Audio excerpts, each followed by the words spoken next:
स्वागत है आपका ईटी नाउ स्वदेश पर। मैं हूं आपके साथ पूजा त्रिपाठी और आप देख रहे हैं गुड मॉर्निंग स्वदेश। और इस शो में हम आगे आपको बताएंगे कि आज ग्लोबल मार्केट से सुबह सुबह किस तरह के संकेत मिल रहे हैं, साथ ही ओवर द वीकेंड कौन कौन सी अहम खबरें आई, नतीजे आए, इस पर हम फोकस करेंगे आगे और उन पर ब्रोकरेज हाउस की रिपोर्ट्स क्या कह रही हैं। और इसी के साथ ही साथ आपके सामने ये भी रखेंगे कि कमोडिटी मार्केट में किस तरह का एक्शन देखने को मिल रहा है। तो चलिए एक एक करके इन पर फोकस करेंगे, लेकिन सबसे पहले शुरुआत करते हैं एशियाई बाजारों से। और इस वक्त वहां से संकेत काफी पॉजिटिव हैं। सभी इंडाइसेस लगभग हरे निशान में ही कारोबार कर रहे हैं। एक्सजेएक्स निफ्टी इस वक्त 18,150 दिख रहा है, करीब 23 अंक ऊपर। हांगकांग, कॉस्पी और चीन के बाजार भी पॉजिटिव ही हैं, करीब 0.5% से ज्यादा की बढ़त यहां पर देखने को मिल रही है। निकाई के बाजार को छोड़ दे, यानी कि जापान के बाजार को अगर छोड़ दे, जो कि लाल निशान में है, करीब 190 अंक नीचे, लगभग सभी एशियाई बाजार इस वक्त हरे निशान में ही ट्रेड कर रहे हैं। तो यहाँ से तो सेंटिमेंट अच्छे नजर आ रहे हैं, लेकिन बाकी ग्लोबल बाजारों के संकेत देखें तो वहां से भी आज जो क्यूज मिल रहे हैं वो काफी पॉजिटिव हैं। अगर अमेरिकी बाजारों को देखें तो शुक्रवार का दिन काफी शानदार था यूएस मार्केट्स के लिए। लगातार 4 दिनों की तेजी पर ब्रेक लगा, और ना कि ब्रेक लगा, शानदार तेजी भी वहां पर देखने को मिली। डाउ जोन्स में करीब 500 अंकों से ज्यादा की तेजी, S&P 500 में और नैस्डैक में भी करीब 2 से 2.25% की तेजी शुक्रवार के दिन देखने को मिली है। वजह यह है कि रीजनल बैंकों से काफी अच्छा सपोर्ट मिला और एप्पल में जो तेजी आई उससे भी सहारा मिला। नैस्डैक और बाकी टेक शेयरों में भी हमने शानदार तेजी देखी। एप्पल में अनुमान से काफी अच्छे नतीजे आए हैं, जिसके चलते करीब 4.5% की तेजी वहां पर देखने को मिली। और रीजनल बैंकों का सेंटीमेंट में हमने सुधार देखा, क्योंकि जेपी मॉर्गन की जो रिपोर्ट आई रीजनल बैंकों पर कुछ अपग्रेड देखने को मिले हैं। वेस्टर्न एलायंस, जियोन्स, बैंकॉप और कोमेरिका जैसे बैंकों पर, जो रीजनल बैंक हैं, वहां पर अपग्रेड की राय आई है और जेपी मॉर्गन की रिपोर्ट में, जिसके बाद हमने देखा कि पैकवेस्ट में करीब 80% से ज्यादा की तेजी थी। वेस्टर्न एलायंस में करीब 50% की तेजी देखने को मिली है। तो यहाँ से जो सेंटीमेंट में सुधार दिखा, उससे कल अमेरिकी बाजार को सपोर्ट मिला और एप्पल के नतीजों के बाद हमने देखा कि टेक शेयरों में भी शानदार तेजी देखने को मिली।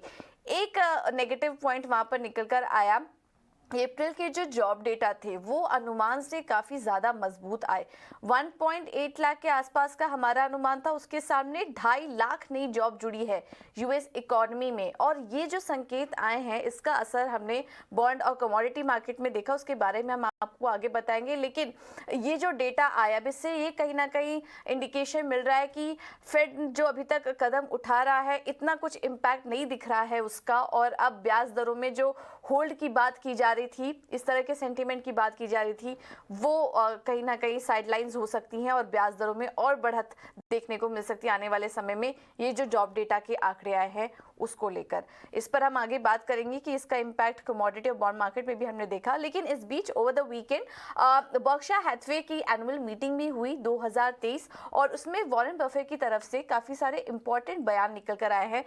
कुछ जो अहम बयान है वो हम आपके सामने एक एक करके रखते हैं। पहले तो उन्होंने कहा कि अमेरिकी बैंकिंग संकट को सही से नहीं संभाला गया है, लेकिन डिपॉजिट वहां पर रीजनल बैंकों में सुरक्षित हैं। एआई से निवेशकों को कोई खास फायदा नहीं होगा।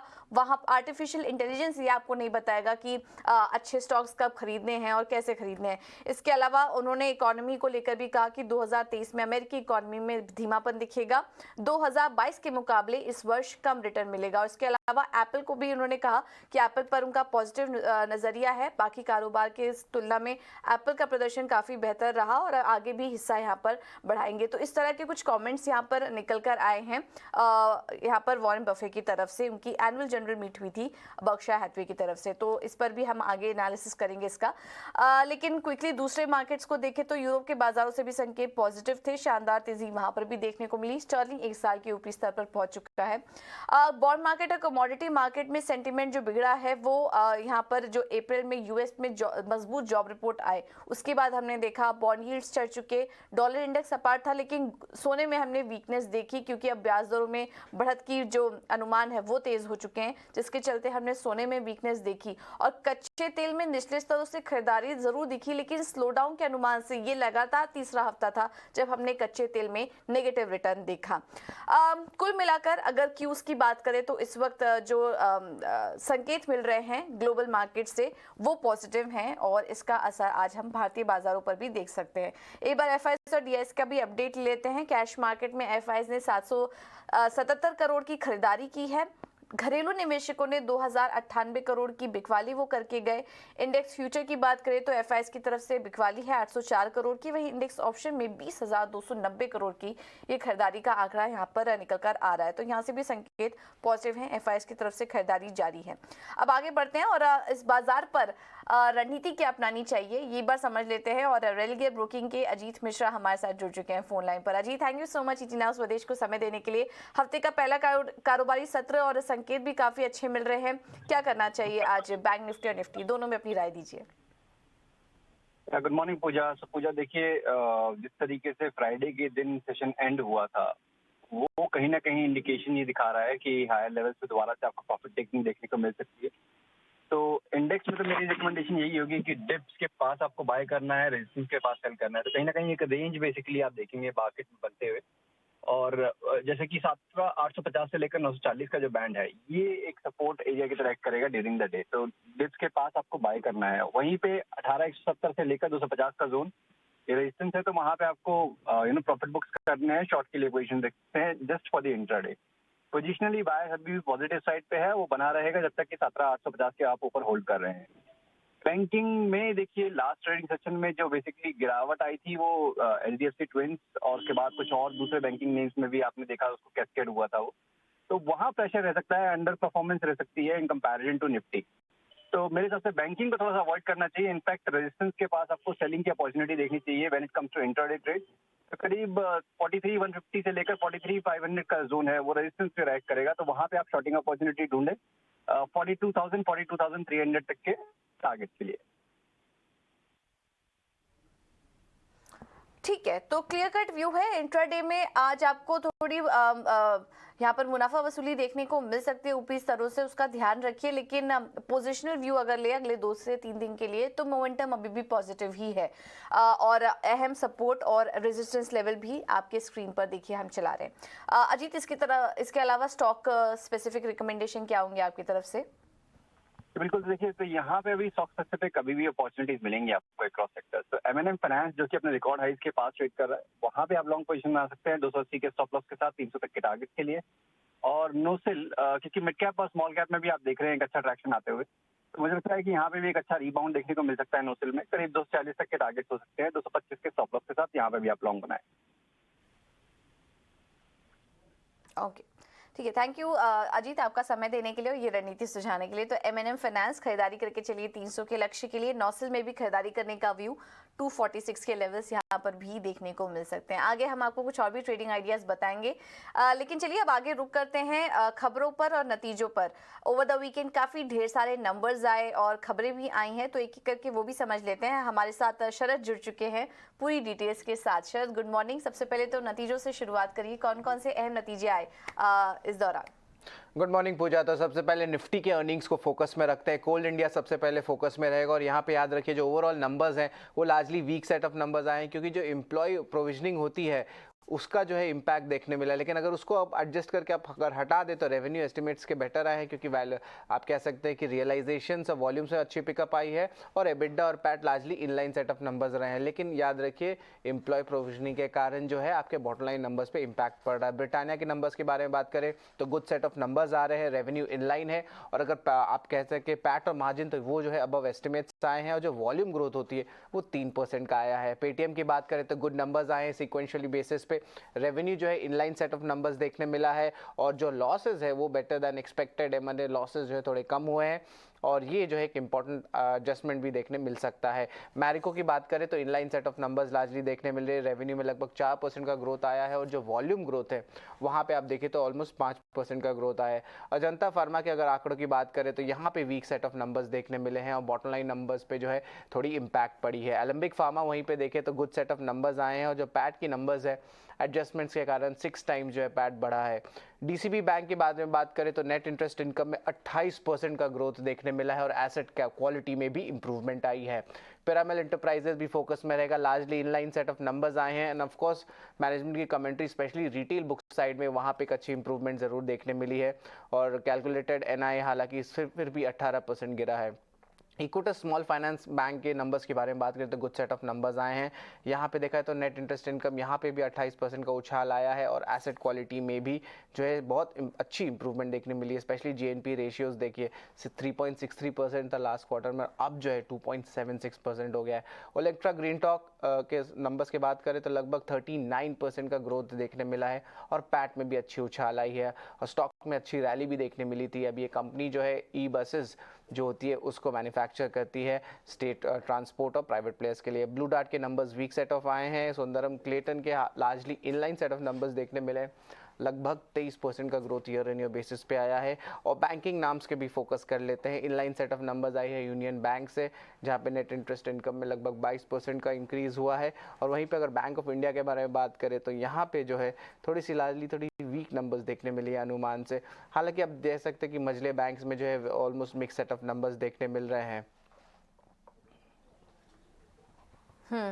ठीक है, तो काफ़ी ढेर सारे नतीजे आए हैं इसमें। आज एफएमसीजी स्टॉक्स फोकस में रहेंगे, साथ ही साथ छोटे मझौले बैंक फोकस में रह सकते हैं। उसके अलावा भी काफ़ी सारी अन्य मिड कैप स्मॉल कैप कंपनियों के भी नतीजे आए, तो उसका भी रिएक्शन आज इन स्टॉक्स पर देखने को मिलेगा, तो यहाँ पर आप नज़र रखिए। इसके अलावा नतीजों के अलावा कुछ ढेर सारी खबरें भी आई हैं। शरद बताइए, खबरें कौन कौन सी हैं? जी बिल्कुल पूजा, जो अर्निंग्स होती है तो उसकी मैनेजमेंट कमेंट्री बहुत जो है इंपॉर्टेंट होती है और हमारे दर्शकों को ये बता दें कि जो है फॉरवर्ड लुकिंग स्टेटमेंट्स होते हैं। और यहाँ पे हम देख रहे हैं ब्रिटानिया कह रहे हैं कि वॉल्यूम ग्रोथ लगभग 2% का एक्सपेक्टेशन रहेगा फोर्थ क्वार्टर और FY23 के लिए जो हुआ है। और रूरल मार्केट की शेयर है उसमें जो है इंक्रीज ऑलरेडी देखने मिल रही है। हालांकि उन्होंने कह रहे हैं कि जो इनपुट प्राइसेज है उसमें जो है सॉफ्टनिंग हुई है क्योंकि पाम ऑयल में करेक्शन देखने मिला है। हालांकि अगर बात करें पैकेजिंग मटेरियल और फ्लोर की तो वहाँ पे प्राइसेस में बढ़ोतरी थोड़ी है। यूनाइटेड ब्रूअरीज की बात करें तो प्राइस हाइक्स अब शुरू हो चुके हैं मल्टीपल स्टेट्स में और बातचीत भी चल रही है कि आगे जाते हुए जो है स्टेट्स में जो बढ़ोतरी देखने मिलेगी प्राइस हाइक्स की। और फर्स्ट क्वार्टर हालांकि आप देख सकते हैं थोड़ी सी मार्जिन में प्रेशर FY24 में बने रह सकती है। कांसाई नेरोलैक भी फोकस में रहेगा और आज जो है बोर्ड डिसाइड करने वाली है बोनस इक्विटी शेयर्स की जो है डिक्लेरेशन, तो इसको स्टॉक को जरूर अपने रडार में रखिएगा। और एक और स्टॉक है FMCG स्पेस से मैरिको, यहाँ पे जो है ग्रॉस मार्जिन का एक्सपेंशन का जो है कंपनी ने कहा है गाइडेंस दिया है लगभग 200 से लेकर 250 बेसिस पॉइंट्स तक और ऑपरेटिंग मार्जिन जो है लगभग 100 बेसिस पॉइंट्स तक बढ़ सकते हैं वित्त साल 2024 में। अगर रेवेन्यू ग्रोथ की बारे में बात करें मीडियम टर्म ग्रोथ पे तो लगभग 13 से लेकर 15% का ग्रोथ का अनुमान है और वॉल्यूम ग्रोथ की बात करें तो 8 से लेकर 10% का। डीसीबी बैंक में सतीश गुंदेवार ने जो है CFO पद से रिजाइन किया है और इंपॉर्टेंट डील हुई है जो हमने पहले ही जो है नवंबर 16 को ET नाउ स्वदेश में एक्सक्लूसिवली हमने कहा था बाजार से सबसे पहले, वो था आदित्य बिरला और TCNS का डील। और यहाँ पे जो है आदित्य बिरला लगभग 51% स्टेक अक्वायर करने वाला है TCNS में, ऑलमोस्ट 1650 करोड़ में 503 रुपये प्रति शेयर का जो है कॉम्बिनेशन रहेगा जहाँ पे ओपन ऑफर होगा और प्रमोटर स्टेक की बाइंग दोनों होगी। इस स्टेक परचेज के बाद जो है आप कह सकते हैं अगर आप TCNS में एक शेयर होल्ड करते हैं तो आपको मतलब 6 शेयर्स अगर आप होल्ड करते हैं तो आपको 11 शेयर्स मिलेंगे ABFRL के।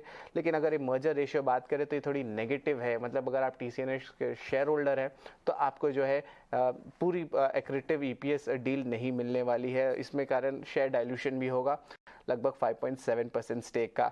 मनप्पुरम फाइनेंस की कॉन कॉल में जो है ED ऑर्डर ने कहा है कि जो टेकअवेज हुई हैं इस कॉन कॉल में कह रहे हैं कि ED ऑर्डर का कोई कुछ काम दाम नहीं है कंपनी के लेके, एक इंडिविजुअल स्पेसिफिक बात हुई है और बिजनेस पे कोई इम्पैक्ट नहीं हुआ है, ना कि फ्यूचर फंडिंग पे। इंडसइंड बैंक में रामास्वामी मैयप्पन ने रिजाइन किया है चीफ रिस्क ऑफिसर।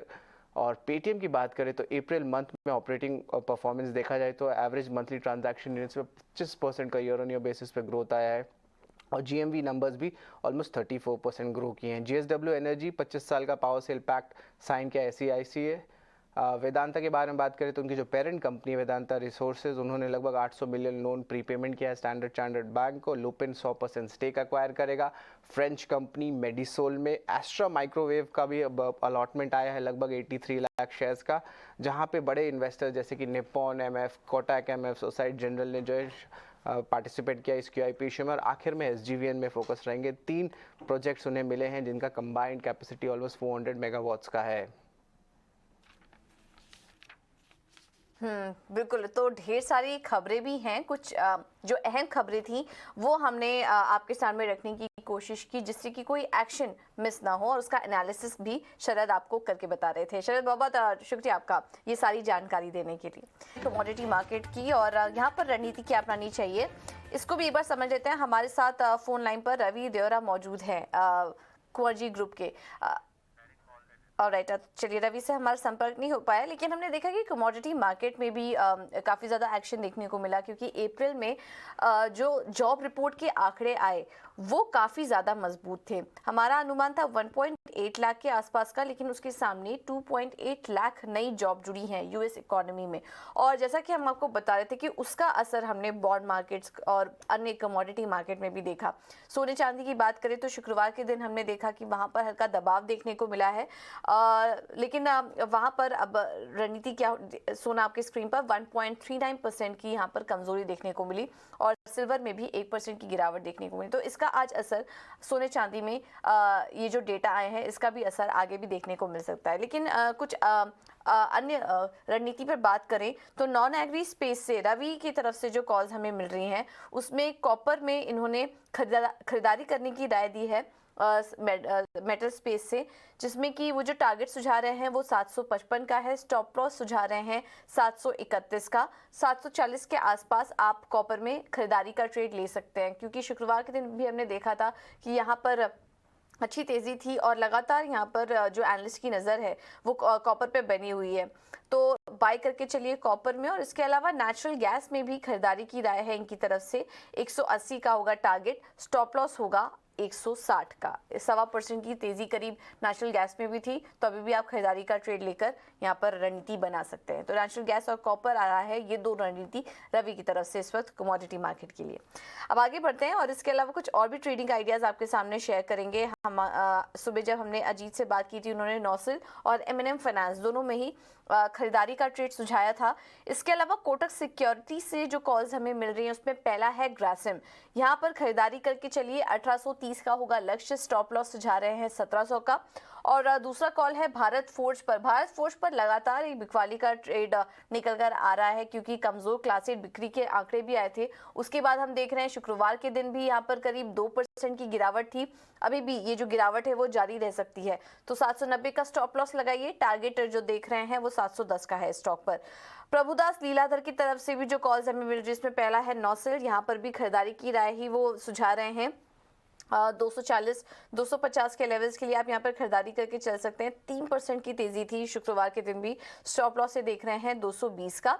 और अंबुजा सीमेंट में भी खरीदारी का ही ट्रेड नजर आ रहा है। 400 के आसपास आप खरीदारी करके चल सकते हैं। टारगेट होगा 415 का, स्टॉप लॉस सुझा रहे हैं 390 का। तो ये दो कॉल्स हैं प्रभुदास लीलाधर की तरफ से। और इसके अलावा रेलिगिया की तरफ से हमने आपको कॉल्स बताई दिया था, M&M फाइनेंस और नौसिल में खरीदारी करने की सलाह। तो नौसिल पर आप जरूर नजर रखिए, यहाँ पर काफी सारे ट्रेड सुझाव आ रहे हैं खरीदारी करने के। तेजी जारी रह सकती है स्टॉक में, तो यहाँ पर आप नजर बना के चलिए। अब आगे बढ़ते हैं और बात करते हैं कि ब्रोकरेज हाउस की रात पर कौन कौन से स्टॉक्स हैं। वामाक्षी हमारे साथ जुड़ चुकी हैं पूरी डिटेल्स लेकर। वामाक्षी, गुड मॉर्निंग, बताइए। जी बिल्कुल, शुरुआत करते हैं हम ब्रिटानिया से। चौथे तिमाही के नतीजे काफ़ी मजबूत रहे हैं कंपनी के लिए, और उसी के चलते हम देख रहे हैं कि जेफरीज और JP मॉर्गन की तरफ से रिपोर्ट आ रही है, और दोनों ही ब्रोकरेजेस ने अपने टारगेट प्राइस को हाइक किया है। इनफैक्ट ब्रोकरेजेस का कहना है कि ये जो हमने अनुमान से मजबूत नंबर्स देखे हैं वो लार्जली मार्जिन लेड थे। Gross margin all time high पर है, और इनफैक्ट FY24 के लिए भी जो गाइडेंस आई है ब्रिटानिया की तरफ से वो काफ़ी मजबूत नजर आ रही है। और ओवरऑल अगर हम देखें ब्रोकरेजेस भी काफ़ी पॉजिटिव नजर आ रहे हैं ये काउंटर को लेकर। इसके अलावा मैरिको भी हमारे रेडार पर है। कंपनी के नतीजों के बाद हम देख रहे हैं कि मॉर्गन स्टैनली, JP मॉर्गन और गोल्डमैन सैक्स, ये तीनों ही काउंटर्स ने ओवरवेट और खरीदारी की राय को बरकरार रखा है। और टारगेट प्राइस रफली अराउंड अगर हम देखें सारे ब्रोकरेजेस का तो करीब 585 के पास है। चौथे तिमाही के नतीजे लार्जली इन लाइन थे, अनुमान के मुताबिक थे। इंप्रूविंग ग्रोथ और मार्जिन भी की पॉजिटिव थे। मैनेजमेंट काफ़ी कॉन्फिडेंट नजर आ रही है FY24 के आउटलुक को लेकर, और भारतीय बिजनेस का जो वॉल्यूम है वो सुधर रहा है, और वैल्यू एडेड हेयर ऑयल्स की जो रिकवरी है ये भी की पॉजिटिव है।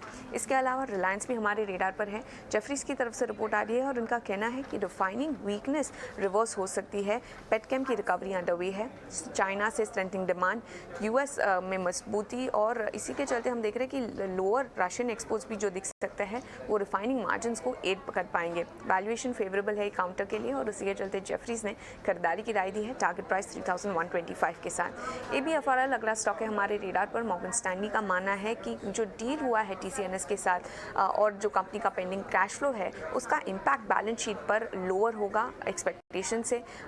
उनके काफ़ी सारे बिजनेसेस वर्क इन प्रोग्रेस में है, ग्रोथ फेजेस में है, और एग्जीक्यूशन चैलेंजेस को लेकर वो काफ़ी कॉशियस नजर आ रहे हैं। तो ओवरऑल मॉर्गन स्टैनली ने अपनी अंडरवेट की राय बरकरार रखी ABFRL पर टारगेट प्राइस 195 के साथ। बैंक ऑफ इंडिया भी हमारे रेडार पर है। मॉर्गन स्टैनली का मानना है कि मुनाफा जो कंपनी ने देखा था वो मिस था, लार्जली हायर स्टाफ कॉस्ट के चलते।